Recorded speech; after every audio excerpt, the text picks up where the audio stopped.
तुका म्हणे नेण युक्तीची खोली म्हणून ठेवी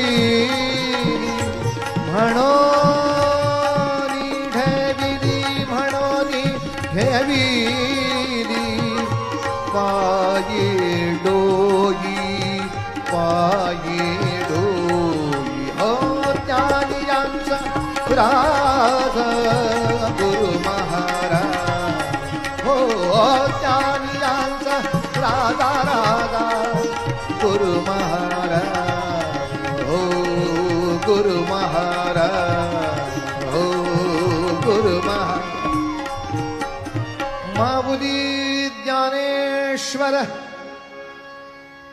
महाराज की जय म्हणायचं ठरलंय माऊली ज्ञानेश्वर एकदा सवय लागून गेली की लागेल वेळ लागेल थोडीशी पण दास्य या शब्दाचा अर्थ हा आहे बरं म्हणून प्रार्थना अशी करेन की जे जे ज्ञानेश्वरी वाचतात जे जे दासबोध वाचतात ज्यांना त्याच्यावरती थोडंसं निरूपण करायची क्षमता आहे अशा अनेकांनी आपापल्या क्षेत्रापुरतं मर्यादित न राहता जिथे जिथे अशा तऱ्हेच्या उपासना बंद पडल्या ती क्षेत्र शोधावीत तिथपर्यंत जावं आणि त्या बिचाऱ्या जनांना जे या सांस्कृतिक धारेपासून तुटले आहेत त्यांच्या कानापर्यंत ही ज्ञानेश्वरी गीता दासबोध या सगळ्या गोष्टी आपण पोचवाव्यात म्हणजे सुद्धा काही प्रमाणात दास्यभक्तीसाठी असो शेवटची भक्ती सख्य भक्ती परमेश्वराशी मैत्र करायचंय म्हणजे नक्की काय करायचं हो आपण इतकं भगवंताचं काम करावं की आपण म्हणावं मी देवाचा दास आहे पण भगवंतानी म्हणावं हा माझा मित्र आहे इतकं भगवंताचं आपण आवडतं व्हावं हा अर्थ दास्य भक्ती आणि पुढच्या सख्य भक्तीचा आणि शेवट आत्मनिवेदन भक्ती सर्वस्वानी भगवंताला समर्पण होणं हे केलं का हो हनुमंतानी अहो त्यांना जमलं म्हणून तर रामप्रभूंना सुद्धा देवच म्हणतात आणि त्यांच्या दास हनुमंतांना सुद्धा देवच म्हणतात इतकं हे भक्त आणि देव स्वरूपाचं एकरूप मिलन फारसं नंतर कुठे दिसत नाही अर्जुन भगवंताचा मित्र असेल उद्धव भगवंताचा दास असेल पण म्हणून अर्जुनाची किंवा उद्धवाची देवमूर्ती अशी कल्पना करून कोणी पूजा नाही करत पण भक्त या मालिकेमध्ये जाऊन पुढे दास्य भक्ती करून त्याच्या पुढे सख्य भक्ती करून आता भगवंत स्वरूपच हनुमंत ही अवस्था फक्त हनुमंताने प्राप्त केलेली आहे म्हणून नवही भक्ती ज्यांना जमल्या अशा हनुमंतांना तुकोबा आग्रहाने विचारतात काय भक्तीच्या त्या वाटा मज दावाव्या एका शब्दाचा फक्त अर्थ पूर्ण करतो म्हणजे अभंग संपला तो शब्द म्हणजे सुभटा मारुती काय ब्राह्मण आहेत इथे मारुतीला ब्राह्मण का म्हटलंय सुभटा काय भक्तीच्या त्या वाटा मज दावाव्या सुभटा गोंधळ करू नका संस्कृत भाषेमध्ये किंवा पुराण वाङ्मयामध्ये भट या शब्दाचा अर्थ आहे योद्धा जो उत्कृष्ट युद्ध करू शकतो त्याला भट म्हणायची पूर्वी पद्धत आहे या दृष्टीनं भगवंताचं तत्वज्ञान टिकावं भगवंताचे नीतिनियम टिकावेत भगवंताचा न्याय निवाडा ह्या पृथ्वीवर टिकावा म्हणून वेळ प्रसंगी शत्रूशी आणि वेळ प्रसंगी चुकणाऱ्या स्वजनांशी सुद्धा युद्ध करायला संत आणि वीर हुतात्मे नेहमी उभेच असतात. रात्रंदिन आम्हा युद्धाचा प्रसंग अशीच अवस्था संतांचीही असते आणि वीरांचीही असते.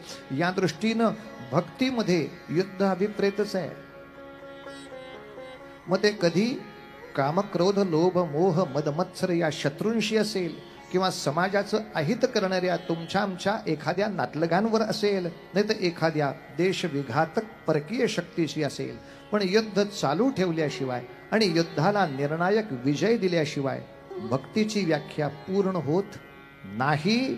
या दृष्टीने हनुमंता, तुम्ही भगवंताच्या चरित्राचं श्रवण केलं, कीर्तन केलं, स्मरण केलं, सेवा केली, अर्चन केलं, वंदन केलं, दास्य केलं, सख्य केलं आणि स्वतःच भगवत स्वरूप झालात. अशी योग्यता आम्हाला सुद्धा मिळवायची इच्छा आहे. हो, तुमच्या चरित्राचं आम्ही यथाशक्ती अनुकरण करायचा प्रयत्न करू. म्हणून आज चरित्रच असं सुरू करायचं आहे.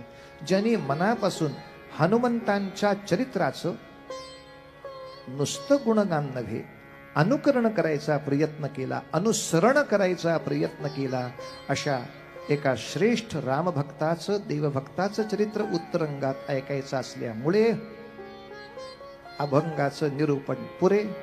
परत एकदा हा अभंग वेगळ्या रागात म्हणायचा. आता कुठल्या वेगळ्या रागात म्हणायचा? आज शनिवार आहे, महारुद्रांचाच वार आहे. महारुद्रांचे म्हणजे रुद्रांचे जे जे गण आहेत, भक्तगण, त्यापैकी भैरव हे सगळे त्यांचेच गण आहेत. काळ भैरव वगैरे वगैरे वगैरे. आता भैरव या रागा नावाचे अनेक राग पण संगीतात आहेत. नटभैरव आहे, अहिर भैरव आहे. काही माणसं वात्रट असतात, टोळ भैरव आहे का? तो तू आहेस, म्हणजे तू आमच्या संगीताकडे नाही आहे. टोळ भैरव तू म्हणजे काय असतील ते, त्यातला एखादा पकडल्याला हरकत नाही. नटभैरव मध्ये अभंग म्हणूया आणि पूर्वरंग थांबवूया. गमद धप मगरे रे गम गम प गम द नी नी धनी द प ध नि सा नि सा रे सा नि द रे सा धनी सा रे गा सा ग सा नि ध रे सा नि ध प सा नि ध प म नि ध प म ग ध प म ग रे प म ग रे सा. शरण शरण हनुमंता, शरण शरण हनुमंता. हार आणि बुक्का. शरण हनुमंता, हनुमंता.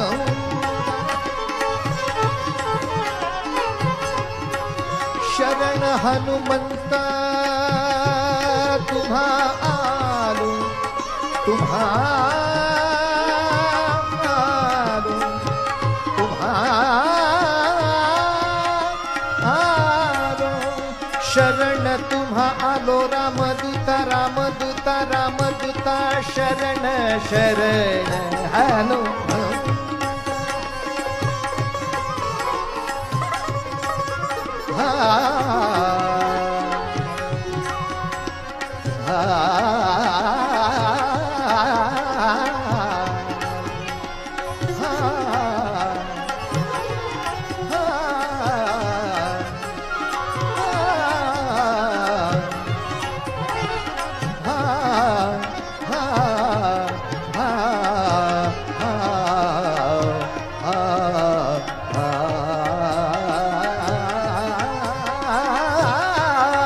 शरण शरण हनुमंता.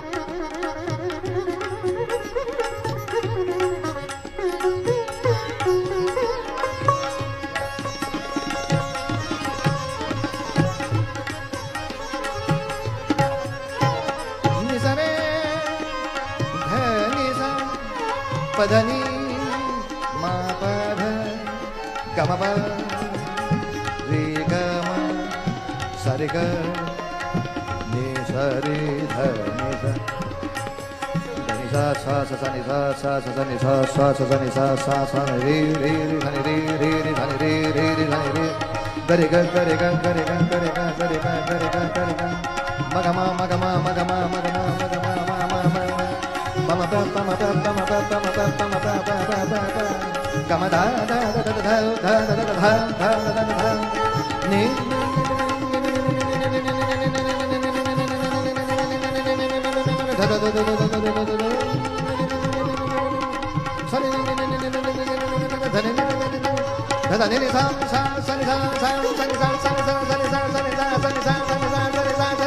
सरे निसा धनी पद म प ग म रे ग सारे सारे ग रे ग म ग म प म प ध प ध नि ध नि ध नि सरे शरण शरण हनुमंता शरण हनुमंता हनुमंता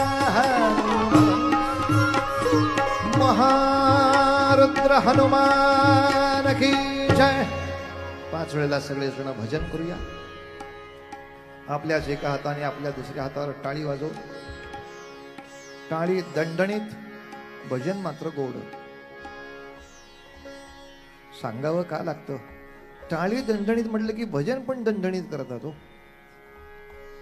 काय असतं? परमेश्वराने आपल्यासाठी धावून यावं असा त्यामागे भाव असतो हो. बरीचशी माणसं देवाला दम दिल्यासारखी स्तोत्र म्हणताना मी बघितली आहेत. मारुती मंदिरापाशीच राहतो ना. मारुती समोर उभं राहून जणू काही नोटीस बजवायला आल्यासारखा, भीमरूपी महारुद्रा वज्रहन आता काय करावं? त्या पुजाऱ्याच्या हातातलं तबक खाली पडलं 2-3 मिनिटांनी. तुम्ही स्तोत्र म्हणताय का जीव काढताय आमचा? दणदणीत म्हटलं पाहिजे. दणदणीत म्हणजे असं नव्हे, आवाजाला गोडवा पाहिजे, प्रामाणिकपणा पाहिजे. आपलं भजन किमान आपल्याला तरी नक्की ऐकू आलं पाहिजे. माणसं नेहमी विचारतात, मनापासून करू का नुसतं शरीराने करू? काया वाचा मने 3 एकत्र पाहिजेत. नुसतं मनाने सगळं करून चालेल का? मला सांगा. आपले बा तुम्हाला जेवायला घालायचं मनात आहे, काय करू याचं मी? जोपर्यंत शरीराकडून कृती होत नाही तोपर्यंत ते मनात आहे. याला काही व्यक्त स्वरूपाला कौतुक नाही ना फार. या दृष्टीने ते व्यक्त व्हायला पाहिजे, प्रगट व्हायला पाहिजे. आणि आणखीन एक प्रार्थना करीन, आपापल्या घरामध्ये ही भजनाची, स्तोत्राची उपासना असेल तर उत्तमच आहे.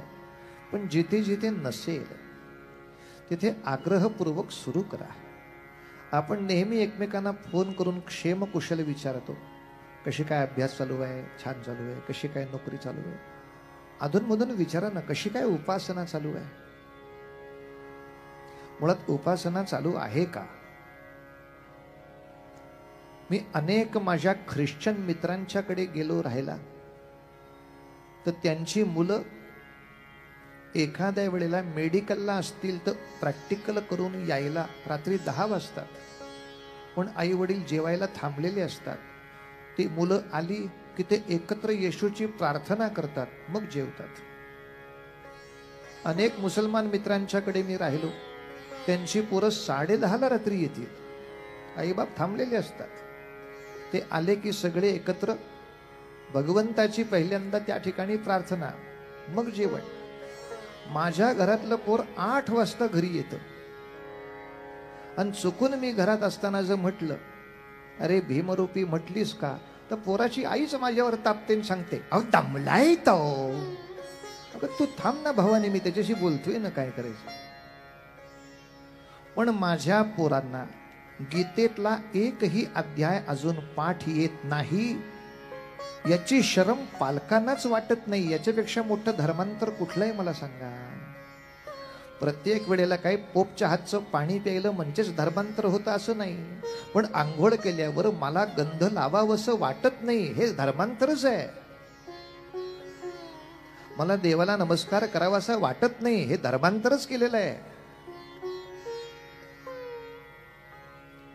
संध्याकाळ झाल्यानंतर मी माझ्या घरातले सगळे एकत्र बसून एकही स्तोत्र म्हणत नाही, हरिपाठाचा एखादा अभंग म्हणत नाही, पण एकही मालिका चुकवत नाही. एक सासू आली तर 4 दिवस सासूचे लागले, मग 6 सासवांची मालिका. आता जाणार होते कौरवांपर्यंत, 100 सासवांपर्यंत हळूहळू वाटचाल आहे त्यांची सगळ्यांची. पण ह्यातली एक मालिका चुकली तर एकमेकांना फोन करून काय झालं गो कालच्या एपिसोड मध्ये, ही 50 वेळेला चौकशी. पण अगं मी आता कीर्तनाला गेले होते, शनिवारची आपली उपासना राहिली, काल झाली का ग? तुमच्या आमच्या एकमेकांच्या उपासनेची जर चौकशीही नाही आणि काळजीही नाही,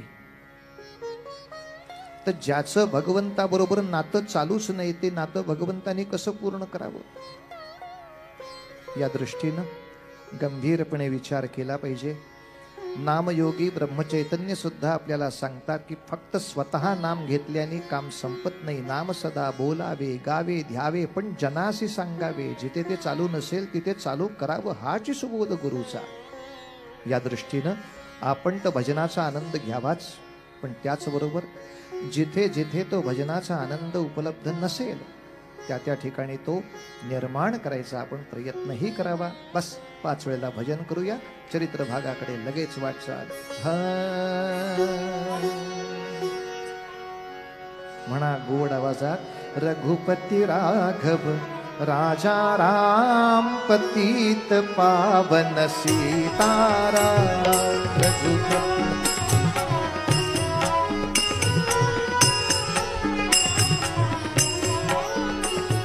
रघुपति राघव राजा राम पतित पावन सीताराम.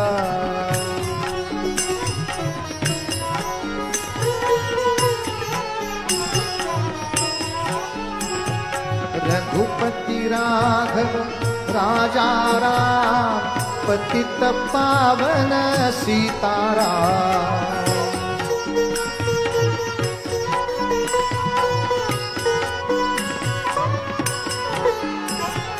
रघुपति राघव राजा राम पतित पावन सीताराम.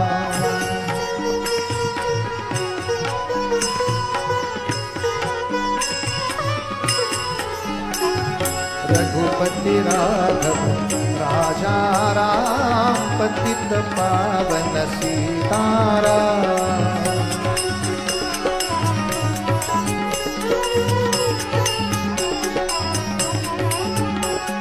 रघुपति राघव राजा राम पतित पावन सीताराम.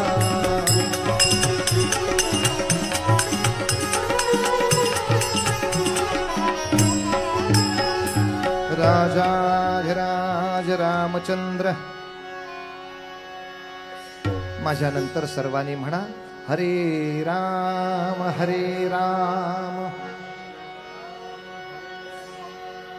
राम राम हरे हरे.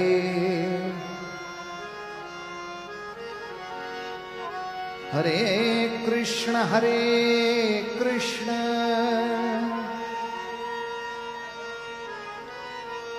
कृष्ण कृष्ण हरे हरे. गोपाल कृष्ण महाराज की जय. एकूणच हा 4 दिवसाचा कीर्तन महोत्सव घेण्याचं एक सुप्त कारण की या सगळ्या स्वातंत्र्य वीरांच्या बद्दल प्रचंड आत्मीयता असणारे आपण सगळेजण देशभक्त. एका गोष्टीमुळे आपण सगळे दुःखी आहोत की या देशभक्तांकडे जितकं महत्व द्यायला पाहिजे तितकं महत्व दिलं जात नाही. या दृष्टीने जर विचार केला तर आज महामानव डॉक्टर बाबासाहेब आंबेडकरांचं लंडन मधलं निवासस्थान हे राष्ट्रीय स्मारक व्हावं या दृष्टीने भारत सरकारने अत्यंत उत्तम पावलं उचलली. ती वास्तू हाती घेतली आणि निश्चितपणे उत्कृष्ट रीतीनं लोकार्पण करून तिथे एक भारतीय महामानवाचं उत्कृष्ट स्मारक झालं.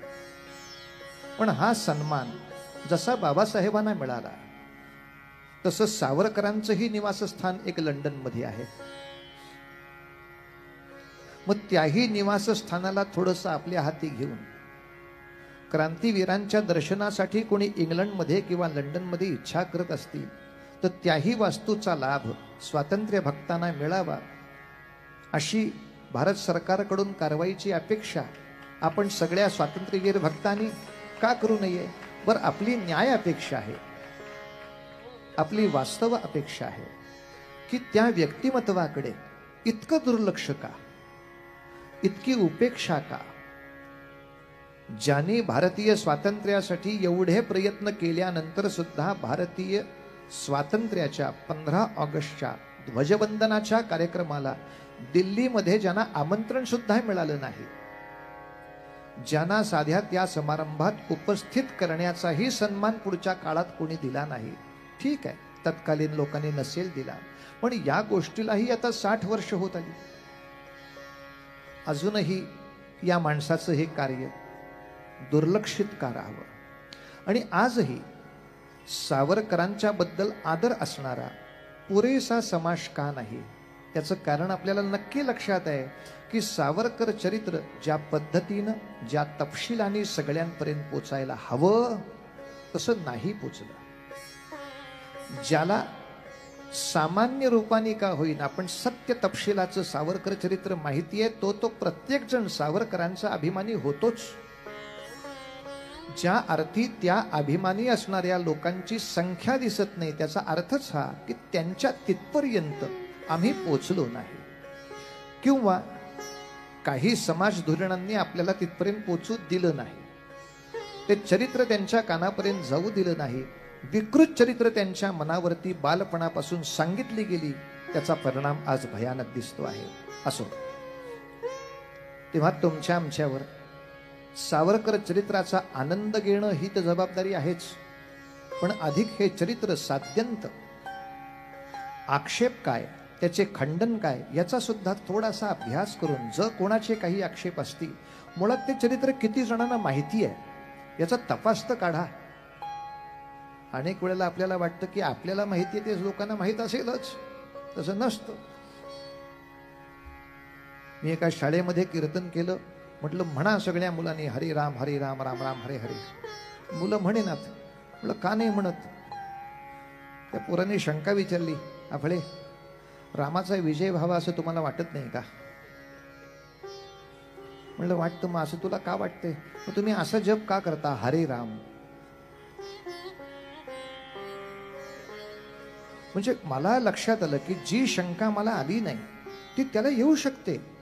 त्यांनी विचारलं म्हणून बरं झालं. मग त्याला सांगावं लागलं, बाळा हा मंत्र जो आहे हा मराठी नाही आहे, त्यामुळं हरे या शब्दाचा मराठी अर्थ इथं घ्यायचाच नाही, तो संस्कृत मंत्र आहे. या दृष्टीनं देवाचं नाव राम आहे, कृष्ण आहे, आणि तो आमचं दुःख दूर करणारा, हरण करणारा असा हरी आहे. या हरी शब्दाला जेव्हा हाक मारायची असते म्हणून त्याचं रूप हरे असं होतं. जसं गोदा नाव असलं तर हाक मारताना गोदे असं रूप होतं, गंगा नाव असलं तर हाक मारताना गंगे असं रूप होतं. तसं हरी नाव असल्यामुळे त्याला हाक मारताना ते एकदा कळल्यावर ते म्हणायला लागले. पण खरंच मला जेवढं सावरकर चरित्र माहिती आहे तेवढं तरी माझ्या मुलांना माहिती आहे का? माझ्या मुलांच्या मित्रांना माहिती आहे का? त्यांच्या नातेवाईकांना माहिती आहे का? त्यांच्या शिक्षकांना माहिती आहे का? एक तपास काढायला काय हरकत आहे? आपण एखाद्या चांगल्या चित्रपटाबद्दल बोलतो का नाही? बघितला का? काय पिक्चर आहे? एका वेगळ्या अर्थाने तुम्ही त्या सिनेमाचं कीर्तन करता का नाही? जर चित्रपटाचं कीर्तन करायला मला हरकत नाही, तर मग सावरकरी चरित्र ऐकलेस का रे? वाचलेस का रे? अगदी सगळे काही 350 पृष्ठांचे खंडच वाचले पाहिजे असं काही नाही. छोटी छोटी सुद्धा अतिशय सुंदर चरित्र आहेत ना उपलब्ध. पण किमान थोडक्यात हे चरित्र तरी माहिती आहे का? नाही तर महाराष्ट्रात वासुदेव बळवंत फडके यांचं जन्मस्थान जे शिरढोण, त्याच्यापासून अतिशय जवळ असलेल्या खोपोली नावाच्या गावात मी चुकून कीर्तनासाठी गेलो. कीर्तन रात्री होतं. शाळेमध्ये फोन करून विचारलं, आज वासुदेव बळवंत फडक्यांचा स्मृतिदिन आहे, तुमच्या मुलांना मी वासुदेव बळवंत फडक्यांबद्दल काही माहिती सांगायला येऊ का? तर खोपोलीच्या शाळेतल्या मुख्याध्यापकांनी मला उलटा प्रश्न केला, हे कोण फडके? सुधीर फडक्यांचे भाऊ का? तेव्हा माझ्या एकूणच सगळा गंभीर विषय लक्षात आला की मुख्याध्यापकांना सुद्धा ही सगळी चरित्र माहीत असतील याची खात्रीच नाही. माहीत असतील तर त्याच्याबद्दल प्रेम किती ही माहिती नाही. मग किमान ज्यांना ज्यांना त्याच्याबद्दल प्रेम आहे त्याने ती सगळ्यांपर्यंत पोचवणं हे आपलं परम कर्तव्य नाही का? असं हे आपण परम कर्तव्य करू. आणि जेवढ्या जेवढ्या प्रमाणावर सावरकरांच्या बद्दलचा आदर समाजात वाढत जाईल तेवढं सावरकरांना भारतरत्न मरणोत्तर द्यावं याही मागणीला जोर मिळेल. आणि हा एकदा जोर मिळाला की मग भारतरत्न म्हणून सावरकरांना गौरवायला भारत सरकारला काही त्रास होणार नाही. कारण शेवटी या सगळ्या गोष्टी कितीही चांगल्या असल्या तरी जनमतावर पण अवलंबून असतात. आणि जनमत हे जन तयार असतील तरच तयार होऊ शकतं. माणसं निर्माण करायचं काम दुसरं कोण करणार? माणसांनीच केलं पाहिजे. तुमच्या आमच्यावर जबाबदारी आहे. त्या दृष्टीनं सुरुवात अशी करूया, महाराष्ट्राला एक दिव्य परंपरा आहे.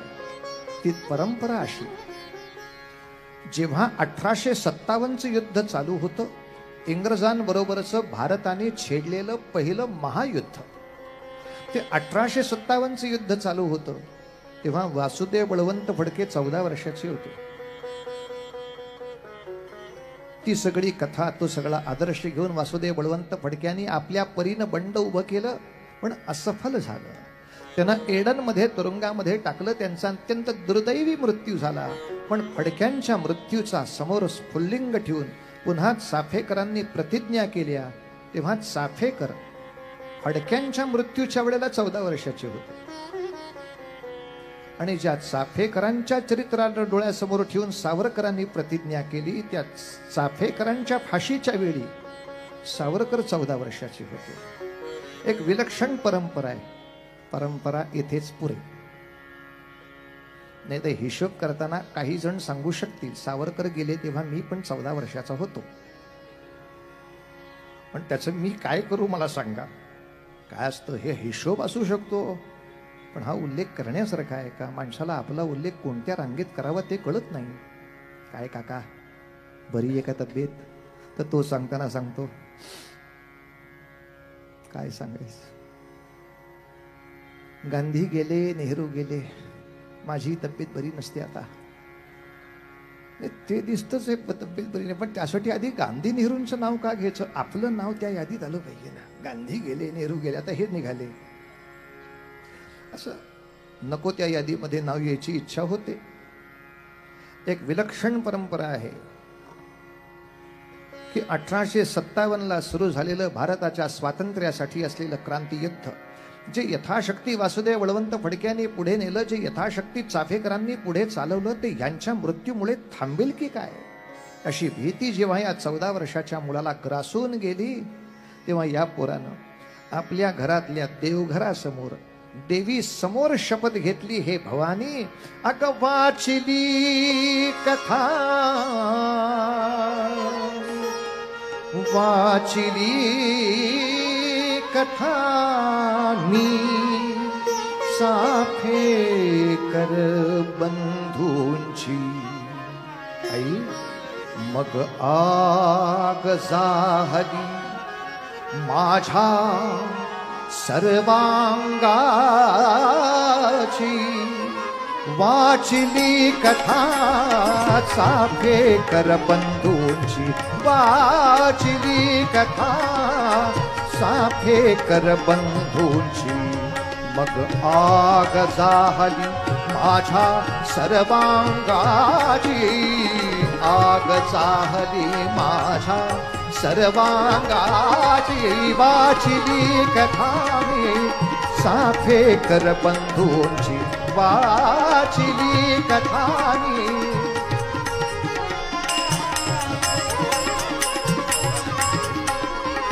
सर्व कथा केसरी नावाच्या वृत्तपत्रात छापून आली होती. तो केसरीचा अंक सावरकरांनी वाचला होता. आई केसरी वाचता वधस्तंभ मज दिसला. केसरी वाचता वधस्तंभ मज दिसला.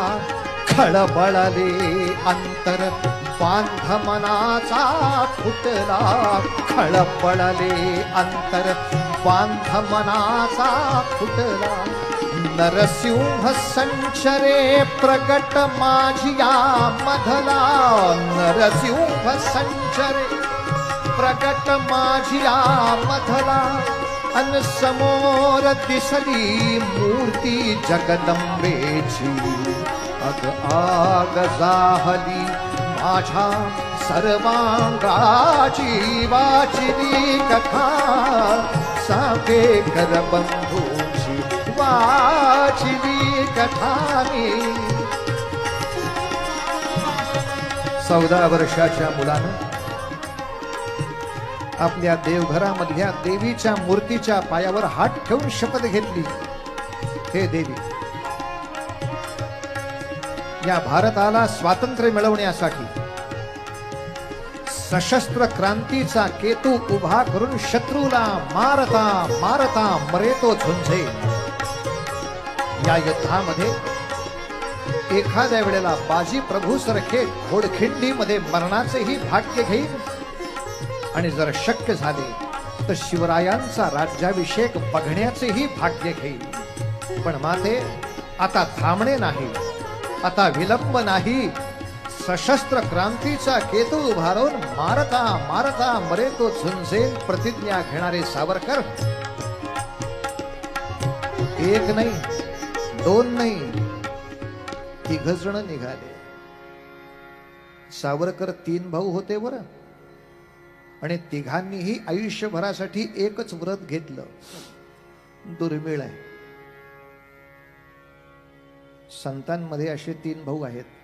निवृत्ती ज्ञानदेव सोपान, ज्यांना जन्मभरासाठी व्रत एकच आहे.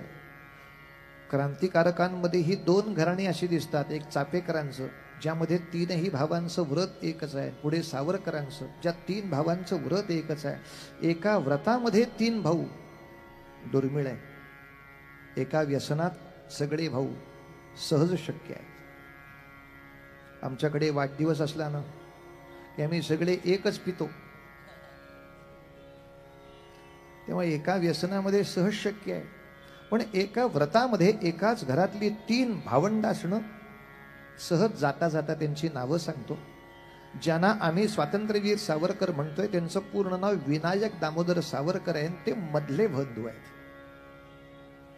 यांना एक थोरले बंधू आहेत ज्यांचं नाव आहे गणेश सावरकर. पण पुढच्या आख्यानामध्ये ते टोपण नावाने आपण त्यांना हाक मारू. ते घरातले सगळ्यात मोठे आहेत म्हणून त्यांचं टोपण नाव आहे बाबा. बाबा सावरकर म्हटलं म्हणजे सावरकरांचे थोरले भाऊ. सावरकरांना धाकटा एक भाऊ आहे ज्याचं नाव आहे नारायण, पण तो घरातला धाकटा या दृष्टीनं त्याला नाव आहे बाळ. तेव्हा बाळ सावरकर नाव घेतलं तर ते धाकट्या भावाचं. बाबा सावरकर नाव घेतलं तर ते थोरल्या भावाचं. मधल्यांनीच काय पाप केलंय? त्यांना नाही का काही टोपण नाव आहे? तर म्हणून सावरकरांचं टोपण नाव तात्या. आणि तात्या हे नाव फार लहान असताना जो फार मोठ्यासारखा बोलतो त्याला वापरतात. आणि खरंच सावरकरांचं मोठेपण हेच होतं. बालपणीच सर्वज्ञता प्राप्त होते म्हणतात तसे ते होते. लहानपणी शाळेच्या वक्तृत्व स्पर्धेमध्ये त्यांनी एखादं व्याख्यान द्यावं, त्याला बक्षीस मिळावं आणि ते बक्षीस देताना पाहुण्यांनी सांगावं इतकं चांगलं भाषण मला सुद्धा लिहिता आणि बोलता येईल असं नाही. इतकी जबरदस्त प्रतिभा आणि वक्तृत्व शैली सावरकरांकडे. आता हे 3ही भाऊ एकाच कार्यामध्ये आले. भारताचे स्वातंत्र्य मिळवण्यासाठी सशस्त्र क्रांतीचा केतू उभा करून. अर्थात भारताच्या शत्रूशी युद्ध करायचं ते काही एकट्या दुकट्याने होत नाही. त्यासाठी संघटन पाहिजे, त्यासाठी अनेक कार्यकर्ते पाहिजेत. या दृष्टीनं नाशिकमध्ये पहिल्यांदा मित्रांचा मैत्र संघ उभा केला, ज्याचं नाव ठेवलं मित्रमेळा.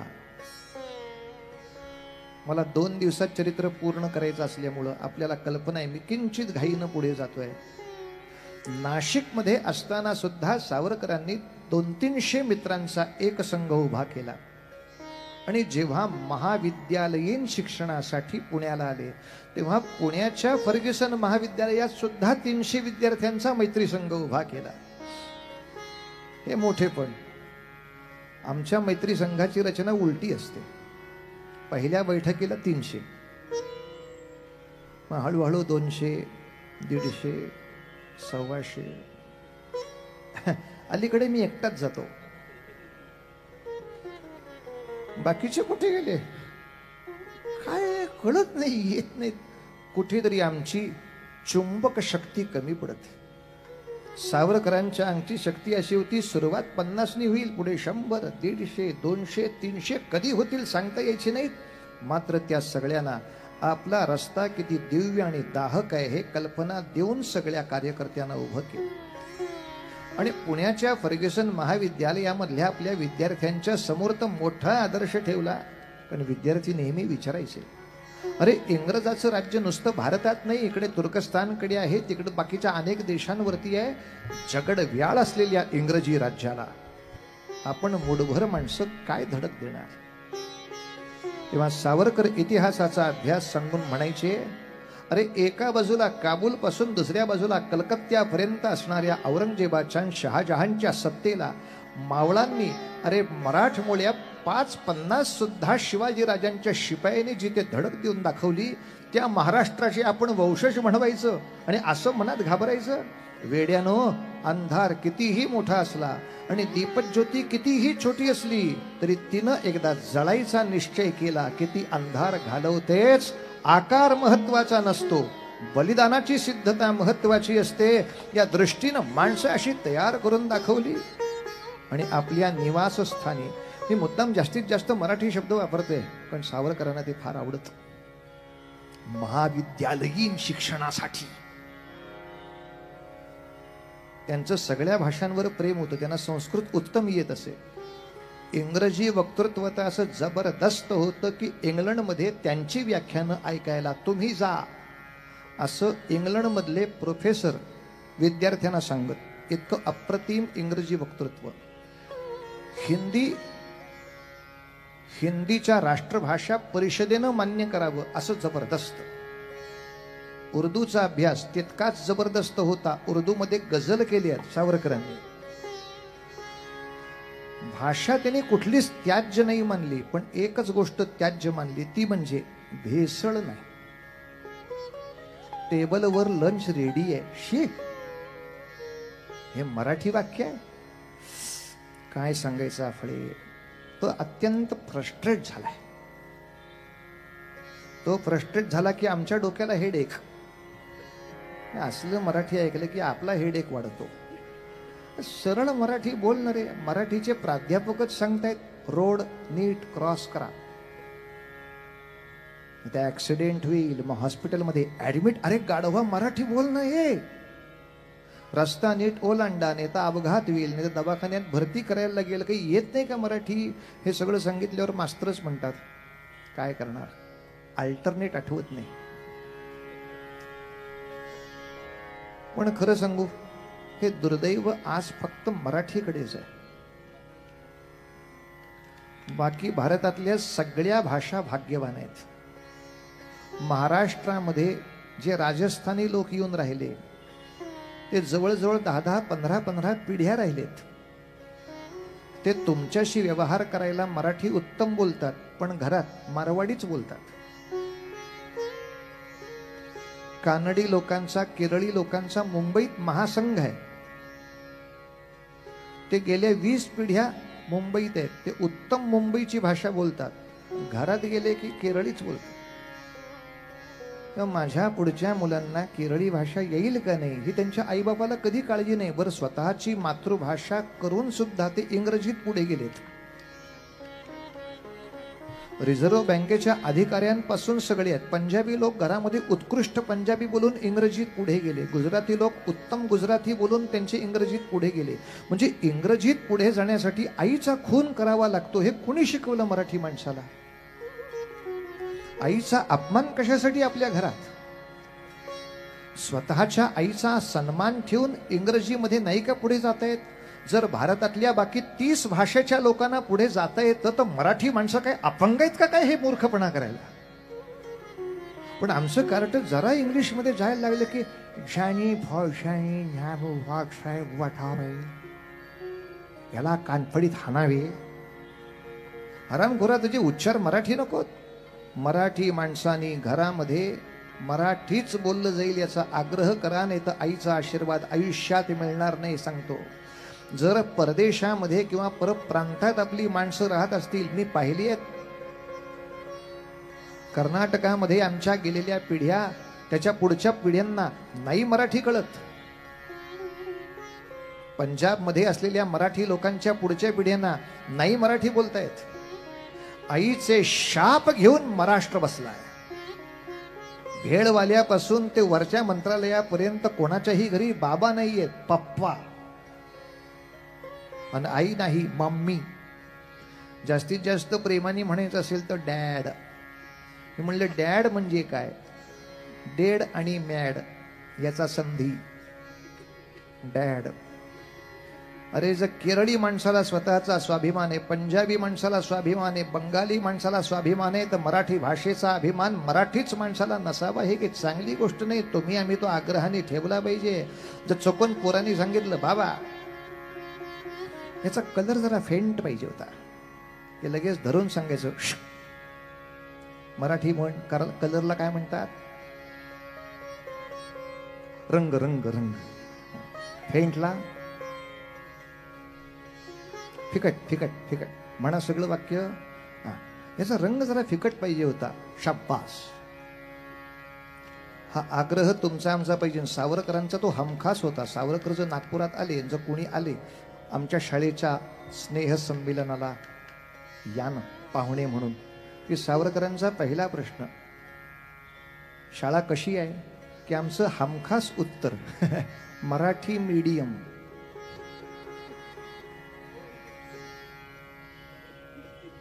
इंग्लिश काय माध्यम असतं? अरे गधड्या, मराठी असताना त्याचं माध्यम हाही शब्द तुला येत नाही. कोण्याही भाषेचा द्वेष नाही, पण स्वतःच्या भाषेचा अपमान सहन करणं याच्यासारखा मातृघातकीपणा दुसरा नाही. जे भाग्य सगळ्या भाषांना आहे ते भाग्य मराठीला मिळालं पाहिजे महाराज. पंजाबी लोकांचं संमेलन पंजाबीतच होतं, बंगाल्यांचं संमेलन बंगालीतच होतं, परदेशात मराठी लोकांचं संमेलन इंग्रजीत होतं. माझ्याकडे बघूनच त्यांनी ओळख करून दिली, दिस गाय विल परफॉर्म कीर्तन. म्हणलं मला गाय म्हणला? बैल तरी म्हणले का? मला गाय म्हणला तो. सावरकरांचा हा थोडा आग्रह आहे. भाषा ही सुद्धा एक संस्कृती बांधून ठेवणारी गोष्ट आहे. तेव्हा महाविद्यालयीन शिक्षणासाठी सावरकर पुण्यामध्ये आले. पूर्वीच्या काळी लवकर लग्न होत, त्यामुळे बरेचसे विद्यार्थी लग्न होऊनच आलेले असल्यामुळे महाविद्यालयात वधूवर सूचक मंडळ नव्हते,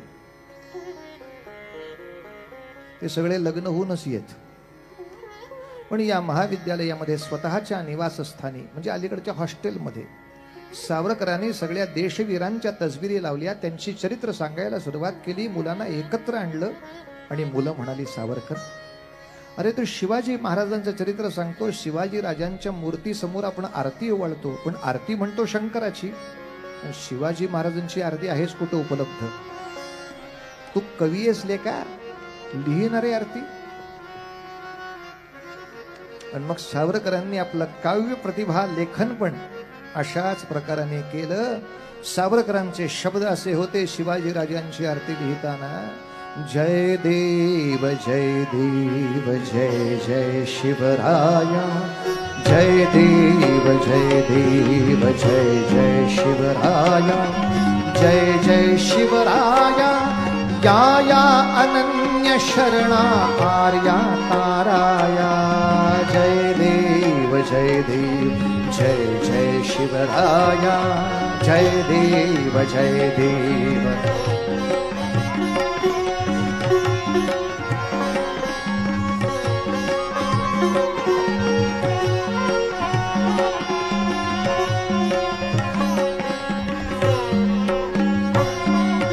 आर्यांच्या देशावरी म्लेच्छांचा घाला, आर्यांच्या देशावरी म्लेच्छांचा घाला, आला आला सावध हो शिव भूपाला, आला आला सावध हो शिव भूपाला।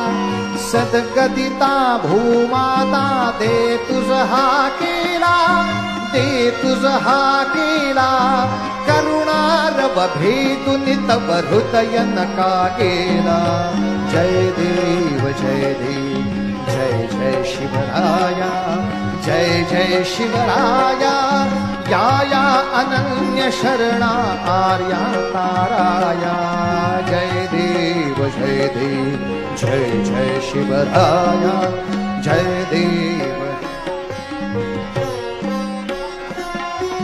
त्रस्त आम्ही दीन आम्ही शरण तुला आलो, त्रस्त आम्ही दीन आम्ही शरण तुला आलो। परवशतेच्या पाशी मरणोन्मुख झालो, परवशतेच्या पाशी मरणोन्मुख झालो। साधु परित्राणाय दुष्कृती नाशाया, भगवन भगवद गीता सार्थ कराया।